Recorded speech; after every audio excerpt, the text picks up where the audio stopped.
Hello, welcome back to my channel. So today is Tag Tuesday, and I am coming to you with an original tag. It is my first original tag, which I'm really excited about. I have been wanting to do an original tag for a little while now, but I really wasn't able to come up with any ideas that I felt really supported being turned into a tag. That has changed now. I think I have a decent original tag. I'm calling it the eReader book tag. It sort of ties into a video I did a couple days ago talking about what I love about my Kindle Paperwhite. And I thought it would be interesting to do a tag about e-reading and about e-readers specifically, where those of us who read digitally can sort of share our history with e-reading, our history with e-readers, what we like, what we dislike, sort of how e-reading has changed the way we read, sort of that sort of thing. And so I'm calling it the eReader book tag. It is 8 prompts. The 8th prompt is just to tag people, so I guess it's really more 7 prompts. So it's not very long. I wanted to keep it short. And it's really just about sort of talking about your history with e-reading and e-readers, when you started reading digitally, what you thought about it when you first started. And so I'll just jump right in. So prompt number 1 is, what was the first e-reader you ever owned? What was your reason for getting one? Were you a reluctant convert or an eager one? And so the first Kindle that the first e-reader that I got was a Kindle. I have only ever used Kindle, so that's just a disclaimer here at the beginning.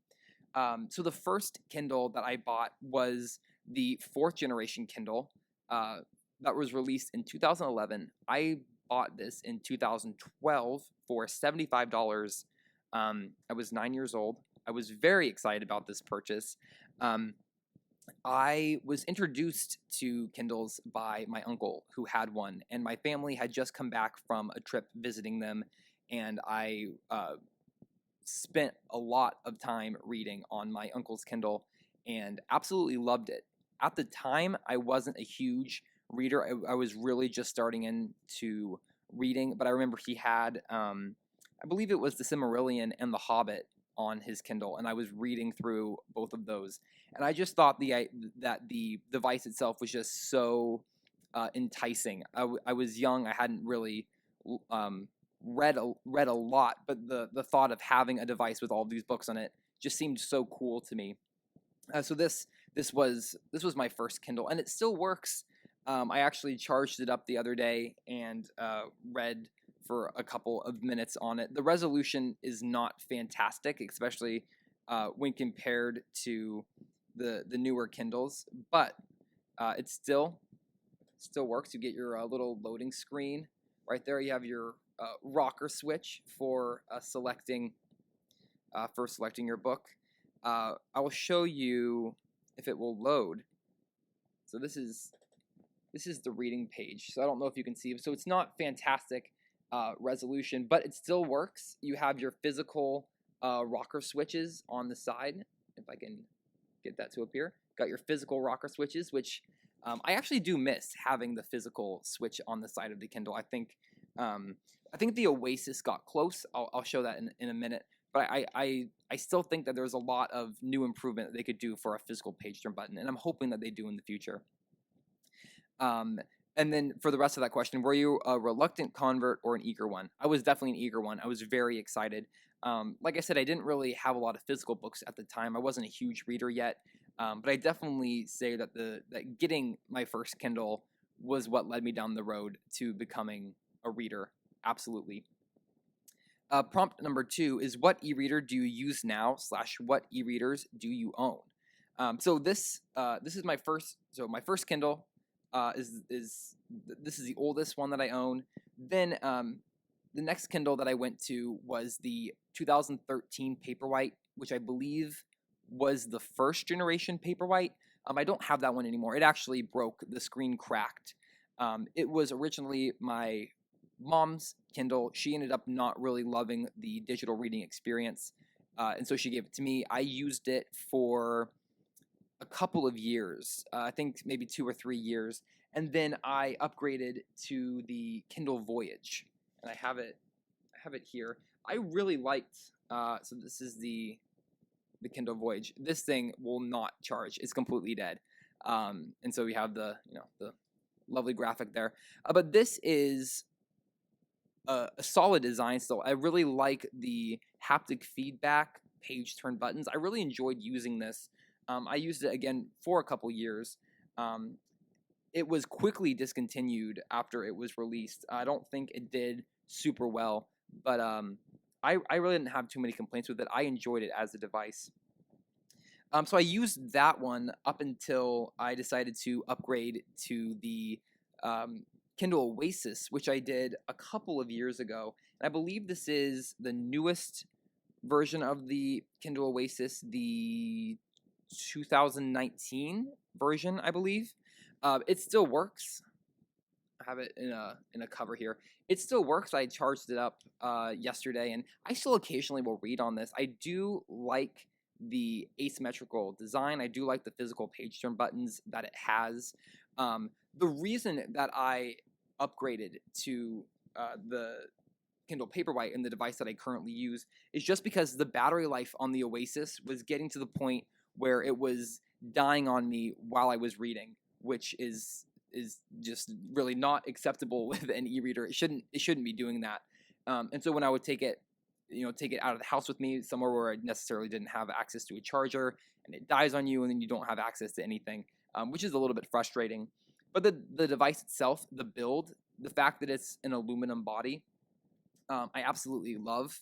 So I'm hoping that maybe another version of the Oasis will be released that has a better battery capacity, in which case I think that would be absolutely the best thing. And then what e-reader do you use now? So I use the Kindle Paperwhite Signature Edition.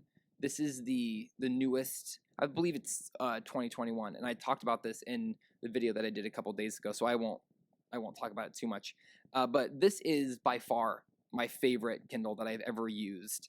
I do think that if an Oasis came out that had a better battery life, I would switch back to the Oasis just for the physical page turn buttons. I do miss that tactile experience on the Paperwhite.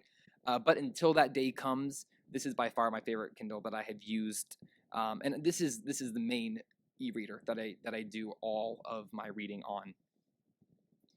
Prompt number 3 is, do you read digitally on multiple devices or always on the same device? If you use multiple, how do you decide which one to use? So I do also read on the Kindle app on my iPad occasionally, not very often though. Really the way I decide is if I am reading a book that I know is going to be taking a lot of, or that I'm going to be taking a lot of notes and highlights, I will use my Kindle app on my iPad just because I think that taking notes and highlighting on the iPad is much more convenient and a much more streamlined experience than highlighting and note-taking on the Paperwhite. And I think it's just the difference between the e-ink and an LCD screen. Because on the iPad, I have, it's much quicker typing, it's a lot quicker response time. And so especially if I'm reading something where I am writing long-winded notes, a biography or a work of historical nonfiction, doing that on the iPad is just a much quicker experience, and it's just much more streamlined. I've done it on the Paperwhite before, but with the laggy e-ink screen, where you sort of press a letter on the keyboard and you have to wait a second for it to load. It just takes a little longer, especially if you're doing more long-winded notes and note-taking. But other than that, if that's off the table, if I know I'm not going to be highlighting, if I know I'm not going to be note-taking in a book, it's always on my Kindle Paperwhite, hands down. Just because the iPad is great, it's great for reading, but I just don't think anything can beat the experience of an e-ink screen, particularly of the newest Kindle Paperwhite. It's just such a fantastic reading experience. I like it almost more than physical paper. I almost said I like it completely more. Not yet though. I still do read a lot in physical books, but I'm certainly edging closer and closer to almost completely digital reading. Prompt number 4, this sort of ties into what I was just starting to talk about. Do you still read physical books? If so, how do you decide which format to read a certain book in? So I absolutely still read physical books. I still love them. I still have my shelves full of physical books here behind me, and a couple shelves on the other side of the camera. So I do still really love physical books. For me, deciding which format to read a book in, if I own the physical book and the ebook, 9 times out of 10, I'm going to read it on the ebook, in ebook form, just because I find it more convenient. If I own the physical book and the ebook is outrageously expensive and I can't get it through my library lending system, I will read it in the physical book. So it's really just a decision of which formats do I have available to me. If I have the ebook format available to me, I read the ebook format, even if I have the physical book. And if I can't get access to the e-copy but I have the physical book, I'll read it in the physical book.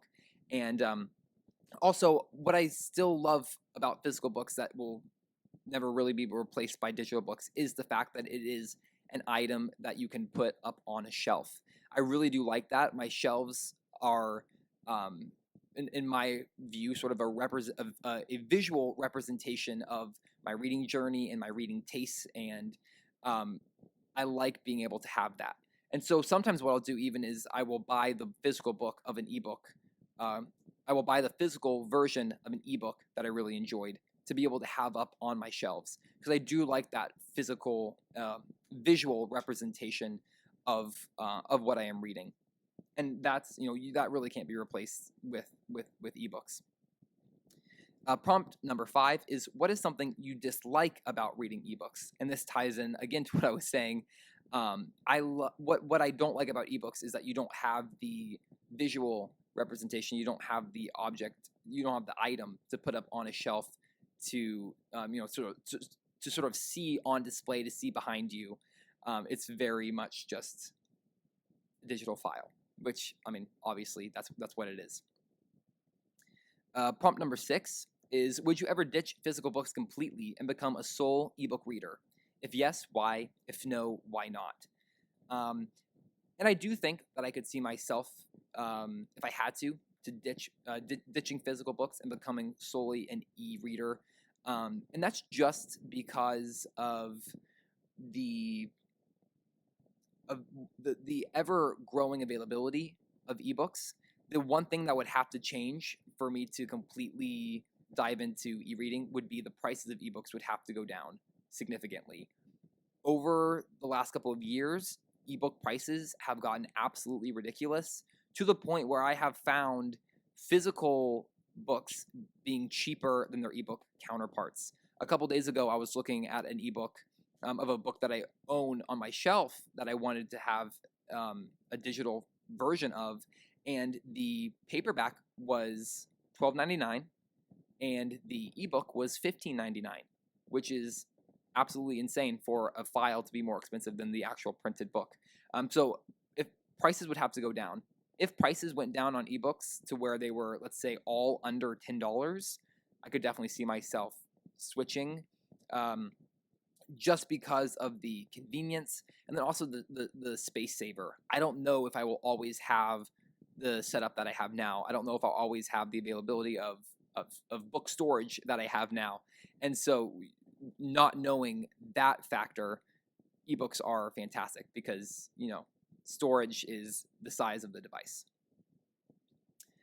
Prompt number 7 is, where do you get your ebooks? Kindle store, library loans, third-party websites.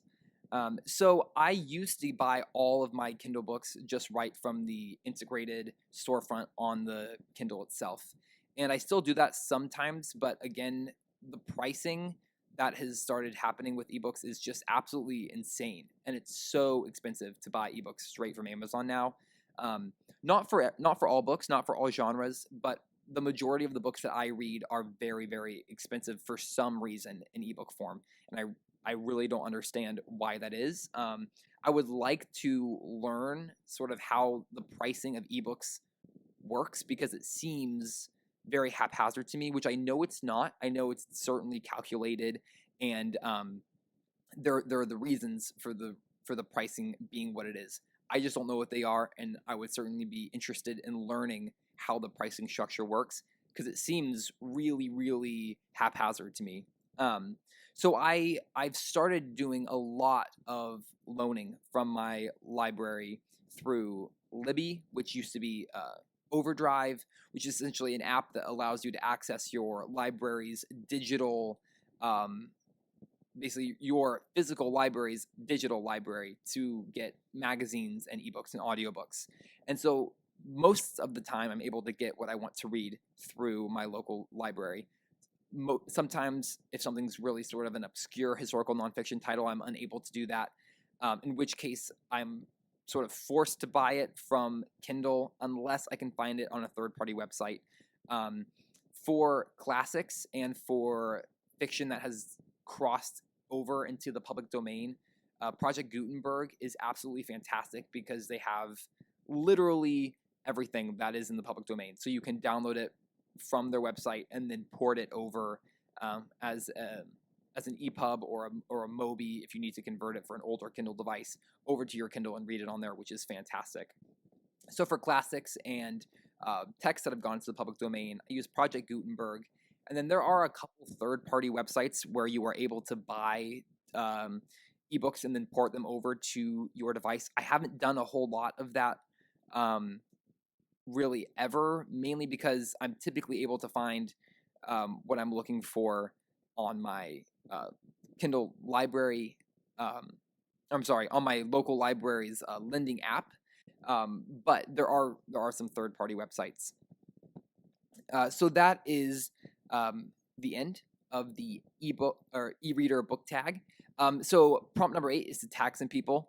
I'm going to tag my fellow booktubers who I know also read a lot digitally. If you are not one of the people that I tag, but you do read a lot digitally and you would like to do this tag, please absolutely do it. Consider yourself tagged. I would love to see if this tag gains any sort of footing in the BookTube community. I think that would be fun. So I would like to tag Steve Donahue, Greg at Another Bibliophile Reads, Michael K. Vaughn, Michael at Michael Romeo Talks Books, and Fred at Read by Fred. If you guys are interested in this tag and you would like to do it, I would love to hear your answers. And thank you all for watching. I really appreciate it. Feel free to leave a comment down below if you would like to, and I'll catch you in the next video. Bye for now.